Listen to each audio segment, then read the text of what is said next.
Quando o dia da paz renascer, quando o sol da esperança brilhar, eu vou cantar. Quando o povo nas ruas sorrir e a roseira de novo florir, eu vou cantar. Hoje pela manhã foi repetida esta frase, não? Da procura do essencial. Estamos vivendo um momento em que verdadeiramente muitas coisas faltaram e nos perguntamos o que é que está guiando, que está dirigindo neste momento a nossa vida de fé, em que a nossa igreja está continuando viva e em missão. O que seria o essencial para a nossa vida de fé? Então, falar sobre isso deveria ser a coisa mais simples do mundo, porque falar da vida cristã, da vida da igreja, afinal das contas, é a nossa vida de todos os dias. De qualquer jeito, uma reflexão vai ser útil para tentar de colocar bem as fundamentas. Eu não fui à procura de tantas coisas.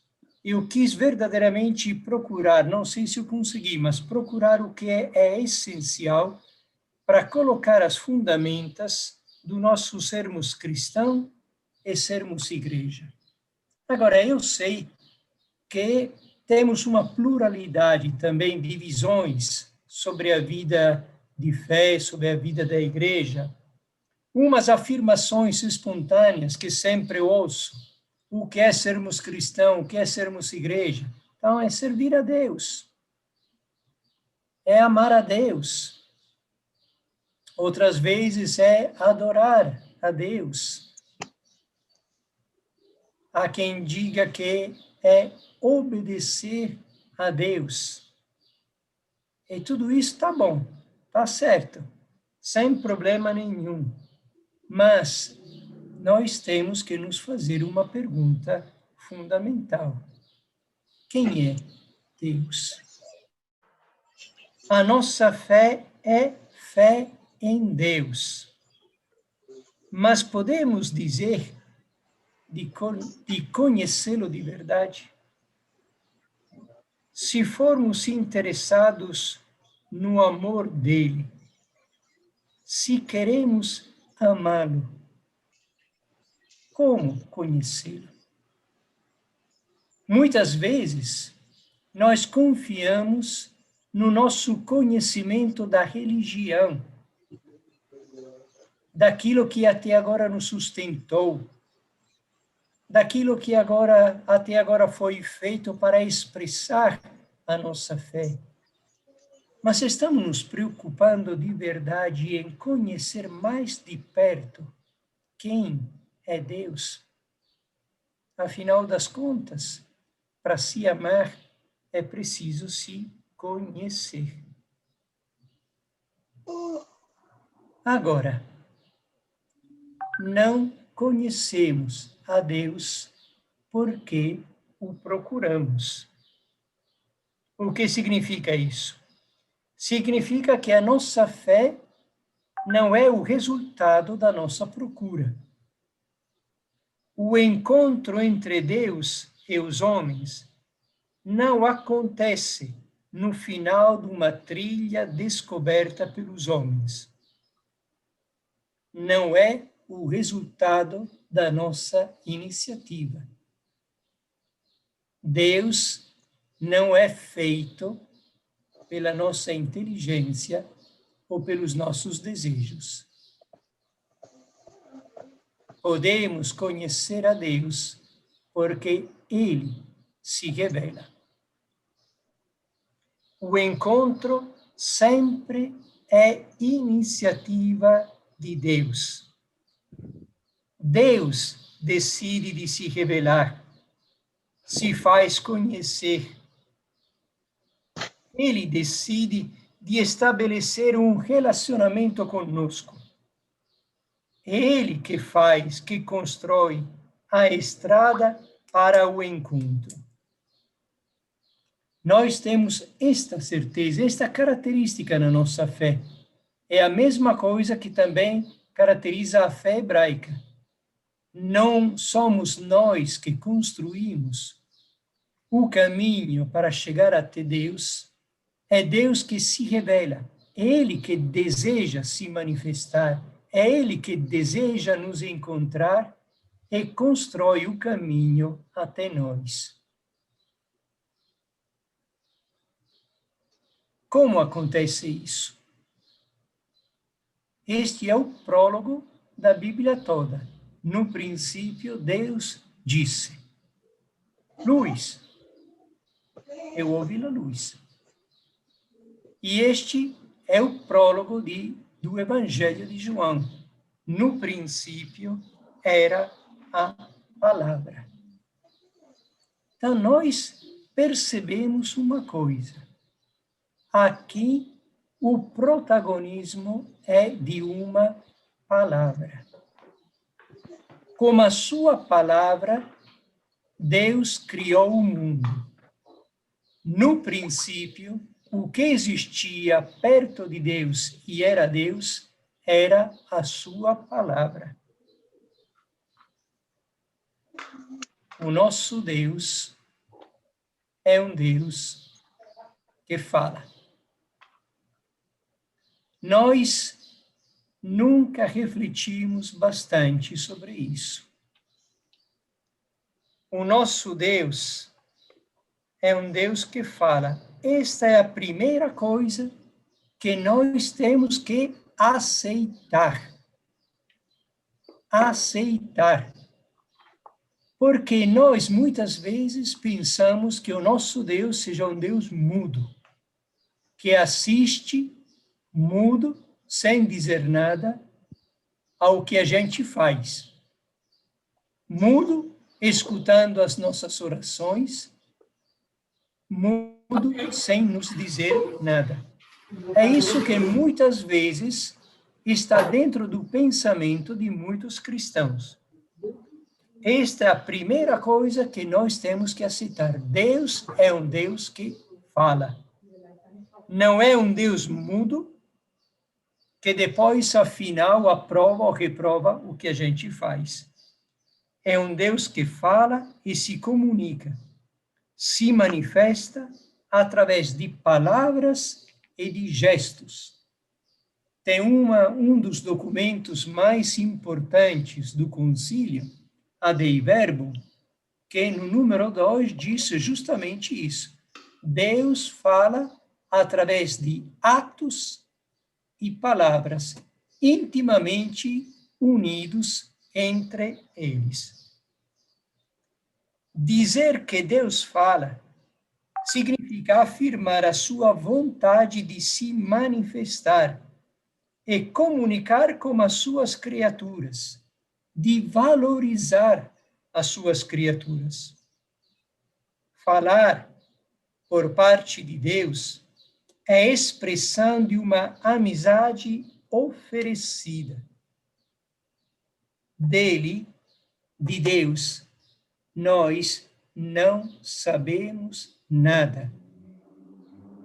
Vamos ter consciência disso. De Deus, nós não sabemos nada. Só sabemos o que Ele nos diz. E isso é fundamental. Quantas vezes a gente cria um Deus com a nossa imaginação? E depois temos a pretensão que seja o verdadeiro. De Deus não sabemos nada. Só sabemos o que Ele nos diz, o que Ele nos revelou. Vocês ouviram o som das palavras, mas não viram nenhum semblante. Eis a experiência de Israel em Deuteronômios. Eu não sei, na minha tela não consigo ver tudo porque as outras imagens ficam um pouco para cima, mas é uma expressão do Deuteronômio, tem a citação. A experiência de Israel é esta. Eles não viram a Deus, ouviram uma voz. Ouvia-se apenas uma voz. Só há uma imagem de Deus no mundo. Mas vou dizer depois. Então, Deus toma a iniciativa com Abraão, com Moisés e com todos os outros, de falar.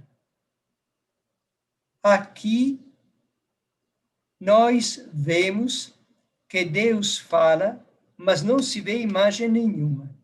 E a imagem de Deus no mundo tem só uma. É aquela que o próprio Deus faz. É o homem e a mulher. As outras imagens são somente ídolos. Sempre em Deuteronômio, já existiu, por acaso, alguma coisa tão grande como esta? Já se ouviu algo semelhante? Existe, por acaso, algum povo que tenha ouvido a voz de Deus vivo, falando do meio do fogo, como você ouviu? Deus chama o homem ao diálogo com ele. É uma iniciativa de amor. O homem se torna igual, se torna aquele com que Deus fala. O homem pode se relacionar com Deus, respondendo e aceitando o diálogo. Esta é a base da grandeza humana. O homem pode dialogar com Deus, porque Deus escolhe de se revelar aos homens e de chamar o homem a um diálogo. Eu tenho uma experiência. Eu lembro quando estava na paróquia lá no Maranhão, uma coisa que me tocou desde o início, que me fazia sofrer. E foi quando descobri que as pessoas naquela paróquia, em outros lugares não encontrei isso, se cumprimentavam com uma espécie de mugido, como falavam com os animais. Eu disse, mas este povo só sabe se relacionar com os animais? É isso aqui. Nós somos chamados a nos relacionar com o próprio Deus. Esta é a nossa grandeza. Vamos em frente. Deus fala na criação. Tem várias revelações, mas em todas e em tudo, Deus deixa uma marca, uma palavra que somos convidados a reconhecer e acolher. É evidente que para reconhecer estas palavras, precisamos da fé, seja olhando para a criação, seja lendo nas Escrituras. É o mesmo processo que as pessoas deviam fazer ao ver Jesus para reconhecer nele o Filho de Deus. Então, Deus fala na criação, Deus fala na história, Deus fala nas Escrituras, sobretudo, e de um jeito definitivo, Deus fala em Jesus. Mas, como dizia, para reconhecer que Jesus, aquele ser humano que as pessoas tinham na sua frente, era o Filho de Deus, precisavam de fé. A mesma coisa nós temos que ter fé para reconhecer as palavras de Deus na criação, na história, nas Escrituras, sobretudo em Jesus. Quem é que tem o microfone ligado?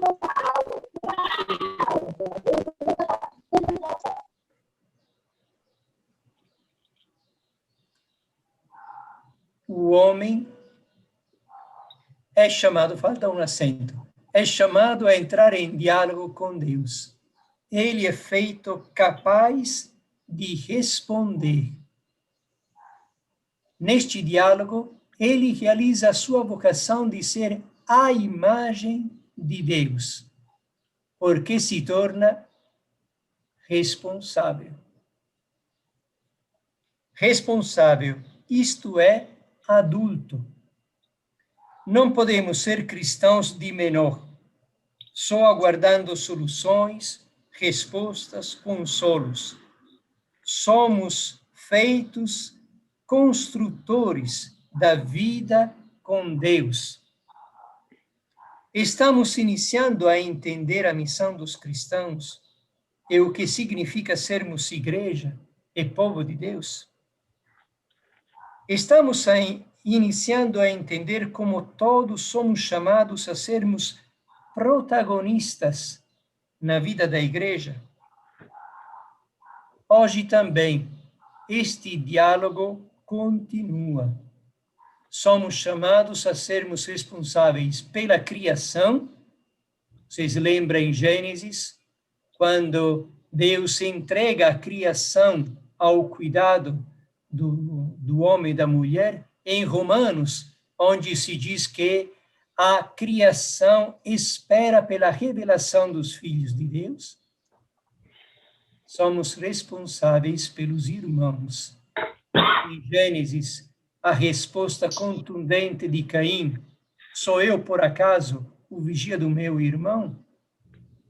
E sempre em Gênesis, a vocação, ou melhor, o chamado de Abraão, quando Deus diz que em ti todas as nações serão abençoadas.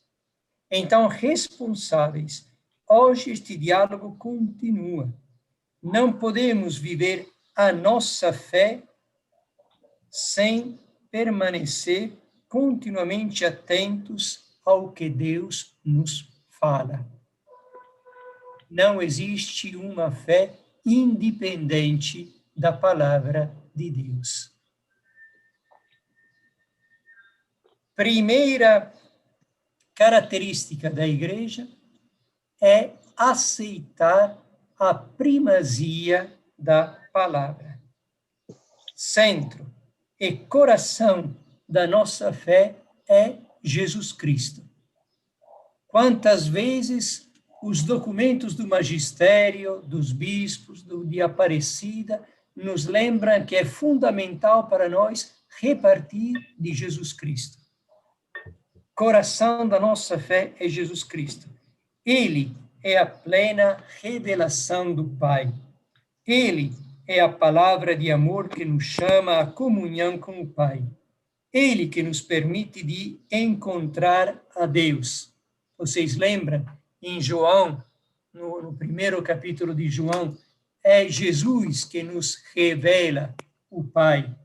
E sempre no Evangelho de João, no capítulo 18, quando Jesus, falando aos apóstolos, diz: quem me vê, vê o Pai.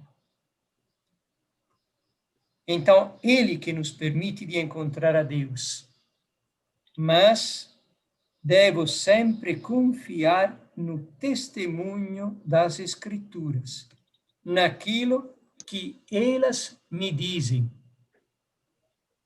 Se queremos viver a vida cristã e a nossa pertença à igreja, devemos nos deixar guiar pela palavra de Deus. Não se encontra Jesus fora das Escrituras. Não se encontra Jesus sem as Escrituras. Não posso construir o meu Jesus. Nós temos que deixar muito claro isso na vida de cada um de nós.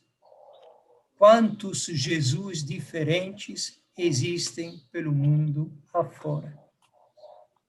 Nós temos que nos deixar guiar pela palavra de Deus. E aí? Então, vamos, dito isso, quanto é fundamental e central a palavra de Deus para a nossa fé e para a vida da igreja, vamos ver um pouco de perto, então, o que é sermos igreja. A palavra igreja vem de uma palavra hebraica traduzida em grego com eclésia, e de nós eclesia. Eclésia significa, traduzindo, chamados por. Há alguém com A maiúscula, que nos chama e nos convoca. A igreja não nasce por uma iniciativa humana, não é fruto dos nossos esforços e planejamentos. A igreja é obra de Deus que nos convoca. Ela existe porque há uma palavra que ressoa e que convoca. Assembleia, não. Convocação. Igreja é convocação, porque Deus nos convoca, Deus nos reúne, Deus nos chama a estarmos juntos e a escutar. Sem esta convocação, a igreja não existe. Eu devia ficar com aquela convocação lá, mas tudo bem. Pode ser uma assembleia religiosa, mas não a igreja, é isso aqui. Pode ser nesta convocação, a igreja não existe. Podemos fazer uma assembleia religiosa, mas não a igreja de Jesus Cristo. Não podemos ter, nós podemos ter as nossas ideias, mas a vida e a missão da igreja é determinada por Deus, pelas suas iniciativas, pelos seus apelos, pela sua ação, muitas vezes imprevisível, pelos caminhos diferentes dos nossos que ele indica. Não pode a igreja se adaptar a ideologias, se deixar levar por medos, orientar seus passos na procura de uma grandeza, de uma riqueza diferente daquela de estar em diálogo com Deus e ser instrumento do seu amor em favor de toda criatura. Igreja é convocação que vem de Deus. Sempre Deus refaz a grandeza do homem, convocando, chamando a um diálogo e a uma responsabilidade. Hoje, não calou a voz de Deus que chama, de Abraão aos apóstolos até o último dos batizados.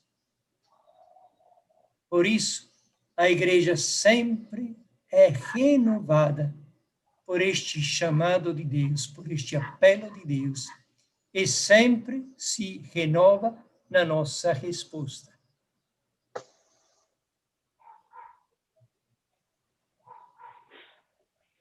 Os chamados de Deus sempre gera comunidade. A palavra nos chama a ser povo e realiza isso através do Espírito. Temos que nos acostumar a reconhecer a profunda união, sempre, entre palavra e Espírito. Mas o encontro leva a uma parceria. Mas o encontro leva a uma parceria, a uma aliança de compromisso e de missão.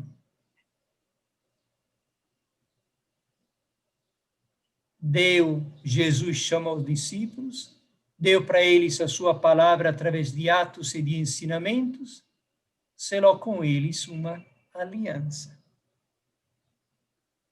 O encontro com Jesus leva a esta parceria, a uma aliança de compromisso e de missão. Fé não é consumismo religioso. É aceitar de viver a aliança com Deus em favor da humanidade inteira. Lembrei antes de Abraão que foi chamado, e a promessa foi que nele seriam abençoadas todas as pessoas do mundo, mas vocês lembram também as palavras da consagração. Esta aliança é em favor de todos. Cada domingo nós entramos sempre de novo nesta dinâmica, na celebração eucarística. Mas isso é o sinal de toda a nossa vida de fé. Chamados em comunidade para escutar a sua palavra e fazer aliança com Deus. Neste tempo de pandemia, podemos ter sentido falta da força que nos vem da Eucaristia, mas não da presença de Jesus, porque o Evangelho é Jesus e Jesus é o Evangelho.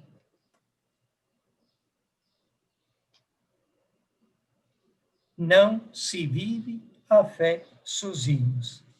A dinâmica da fé, a dinâmica da Trindade é a comunhão.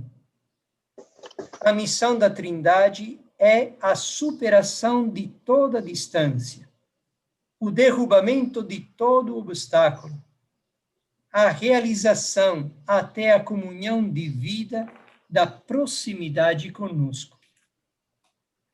Este mesmo estilo de comunhão é indispensável para viver a fé e sermos igreja. Recebemos esta fé de outros que a viveram antes de nós.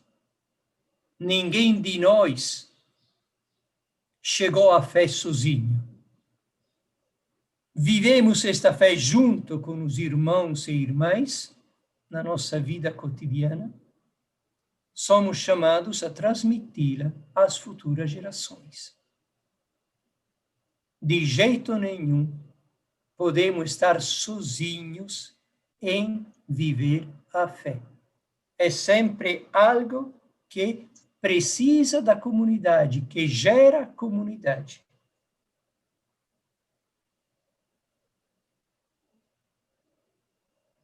Mas há outro nome para a igreja? Será que existe também outro nome? Vamos ver a primeira carta de Pedro, no capítulo 2. Respeitem a todos, amem aos irmãos, temam a Deus e respeitem o rei. E sempre na primeira carta de Pedro, capítulo 5, resistam ao diabo, firmes na fé, sabendo que os irmãos de vocês pelo mundo afora sofrem as mesmas aflições. Esta carta, a primeira carta de Pedro, foi escrita quando a maioria das cartas de Paulo já eram conhecidas. E São Paulo, sempre quando fala das comunidades, usa a palavra igreja. E quando define as comunidades locais e quando define a comunidade inteira, sempre fala de igreja.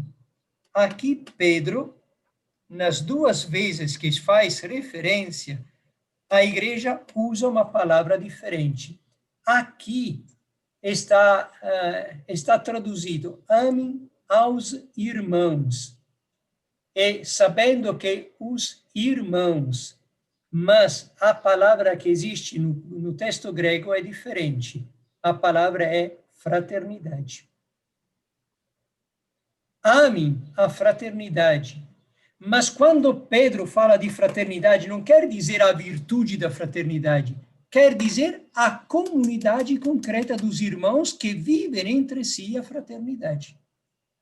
Fraternidade, para São Pedro, é o nome da igreja. Fraternidade. Repito, São Pedro aqui não fala da virtude da fraternidade, fala da comunidade dos irmãos. É neste sentido que ele fala de fraternidade. Um só é o mestre de vocês, e vocês são todos irmãos. É Jesus que fala. Todos irmãos. Tem a ver um pouco também com a encíclica do Papa, Fratelli Tutti, todos irmãos e irmãs. Somos todos irmãos. Também no Evangelho de hoje, Mateus 12, 46, 50, nos ajuda a entender esta realidade. Jesus expande esta fraternidade a todas as pessoas. Jesus acredita profundamente nisso. Vejam o que ele disse às mulheres logo depois da ressurreição. Vão avisar meus irmãos que se dirijam para a Galileia. Aí é que me verão. Isso nos é testemunhado também pela carta aos Romanos. A esses também predestinou a terem a mesma imagem do Filho, de modo que o Filho seja o primogênito entre muitos irmãos. Mas o Evangelho de amanhã também vai nos dizer a mesma coisa, quando nos lembra que Jesus chega a se identificar com qualquer um dos menores dos seus irmãos. E a carta aos Hebreus talvez seja um dos pontos mais significativos. Tanto o santificador, Jesus, quanto os santificados têm a mesma origem. E por isso ele não se envergonha de chamá-los irmãos, dizendo: vou anunciar o teu nome a meus irmãos. Aqui eu penso, só podemos ler: a igreja nasce fraterna por causa de Jesus, que se faz nosso irmão e deve reconhecer na fraternidade uma dimensão essencial e constitutiva. Se somos filhos de Deus, é porque somos irmãos de Jesus Cristo. E unidos a Ele, nos tornamos filhos unidos ao Filho, filhos no Filho.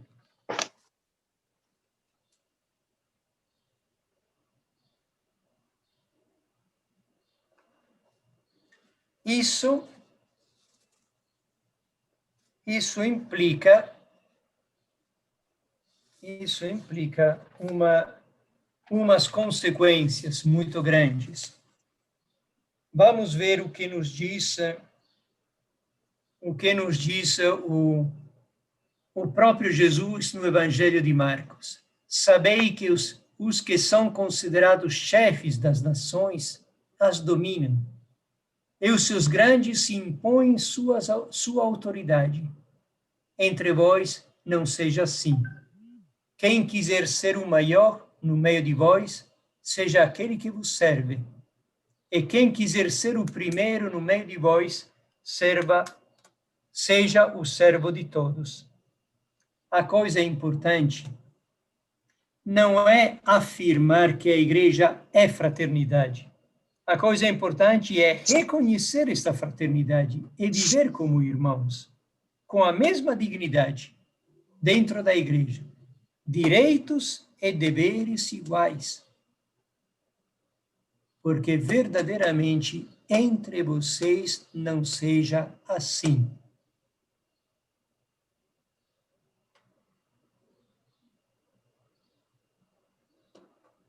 Vamos ver o que diz o Papa na Evangelii Gaudium. Me dói muito comprovar como em algumas comunidades cristãs, e mesmo entre pessoas consagradas, se dá espaço a várias formas de ódio, divisão, calúnia, difamação, vingança, ciúme, a desejo de impor as próprias ideias a todo custo, e até perseguições que parecem uma implacável caça às bruxas. Quem queremos evangelizar com estes comportamentos? Se não formos capazes de sermos o que devemos ser, filhos de Deus e irmãos entre nós, qual poderá ser o êxito da nossa ação evangelizadora? E o que é evangelizar se não conhecemos e vivemos a fraternidade? O documento de Aparecida nos lembra que se evangeliza por atração, não por proselitismo. Não podemos ser consumidores privados da religião. Temos que ser irmãos e irmãs de verdade, unidos pela fé. A tentação é de recuar disso e focalizar tudo na observância das regras. Mas sem fraternidade, isso não passa de simples formalidade. Também a disponibilidade para fazer serviços se torna um tomar posse de um cargo ou de uma função, se não for exercida com espírito fraterno, em favor da vida da comunidade. Não deixemos que nos roubem o ideal do amor fraterno. Sempre o Papa na Evangelii Gaudium. Então, nós vimos até agora duas coisas fundamentais: o Evangelho e a fraternidade. E agora mais um pequeno passo: a sinodalidade. Não sei por que apareceu tudo de uma vez, mas tá bom. A sinodalidade. O nosso sínodo foi um momento importante e fundamental, porque foi uma reflexão da diocese toda sobre si mesma e a sua missão, até delinear qual seria o seu rosto e o seu projeto. Mas sinodalidade, isto é, a atitude de caminhar juntos, porque sínodo quer dizer caminhar juntos, deve se tornar o jeito normal de viver a igreja. Sinodalidade não é um episódio, é um estilo permanente. Tem a ver com corresponsabilidade, com ministérios, com conselhos. Tem a ver com fraternidade e humildade. Tem a ver com capacidade de escuta e espírito de serviço. Tem a ver com alegria de acolher. Então, vocês estão sabendo que o próximo sínodo dos bispos, anunciado pelo Papa, será justamente sobre este aspecto da sinodalidade, que é um jeito de trabalhar que quer traduzir em obras o espírito de fraternidade que deve dirigir, sustentar e animar a todo momento a vida da igreja. Mas agora vamos terminar, porque o tempo está passando rápido, e finalizar assim. João Batista viveu e pregou no deserto. Eu penso que todos nós temos esta convicção profunda. E Jesus? Jesus viveu na companhia dos homens e das mulheres do seu tempo. Jesus não fez a mesma escolha de João Batista. Jesus escolheu de viver na companhia dos homens e das mulheres do seu tempo. E quantas críticas, e quantas acusações, quantas infâmias Jesus sofreu por causa desta escolha radical de viver junto com todos os homens e as mulheres. Ele não se afastou de ninguém. Ele ia com todos.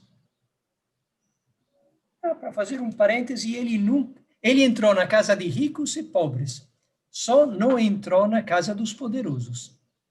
Na casa dos poderosos só entrou no seu processo. Mas Jesus viveu radicalmente na companhia de todos os homens e de todas as mulheres, até ser acusado de ser um amigo dos pecadores e dos piores sujeitos da época.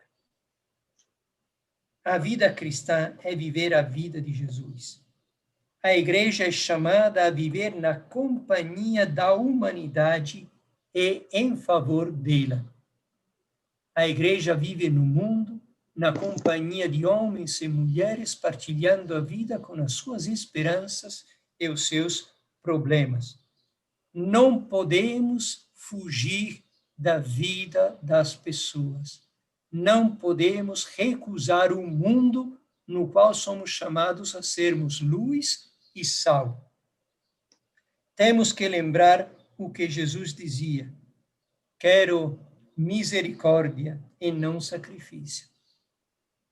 Finalidade da vida cristã é viver o amor de Deus neste mundo como verdadeira luz para cada criatura de todos os tempos, porque o amor constitui o critério para a decisão definitiva sobre o valor ou a inutilidade de uma vida humana. O valor ou a inutilidade de uma vida humana. Esta palavra inutilidade é muito forte. Esta é contida numa encíclica de Papa Bento, Deus Caritas Est. Eu lembro que sempre esta ideia da inutilidade me tocou bastante, desde que eu conheço a parábola do trigo e do joio, pensando que a vida do semeador de joio é uma vida inútil, porque no final de tudo, tudo será jogado fora. Então,